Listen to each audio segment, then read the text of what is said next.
2 जून 2016 गुरुवार. काल मी बाबाला सांगितलं होतं, मलाही लवकर उठव. म्हणून तर आईला तो म्हणत होता, ती कशी उठते, बाताडी आहे नुसती.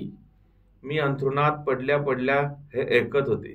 त्याने असं म्हटल्यावर मात्र मी लगेच उठले आणि तोंड धुवून चूड भरून दात देखील घासू लागली. बाबाला फार म्हणजे फारच आश्चर्य वाटत असणार. पटपट आवरून बूट मोजे घालून तयारीही झाली. आमच्या घराच्या मागेच पर्वतीची मागची टेकडी आहे. त्या टेकडीवर वाघजाईचं मंदिर आहे आणि मंदिराच्या पायऱ्या चढून वर गेलं की छोटंसं जंगलच आहे म्हणा. आई बाबा 3-4 वेळा मला घेऊन गेले आहेत. शिवाय मी लहान असताना ज्या खेळाच्या ग्राउंडवर नियमित खेळायला जात असे, तिथल्या सरांनी देखील 2-3 वेळा आमची सहल नेली होती. पण खूप दिवसांमध्ये मी तिकडे गेलेच नव्हते.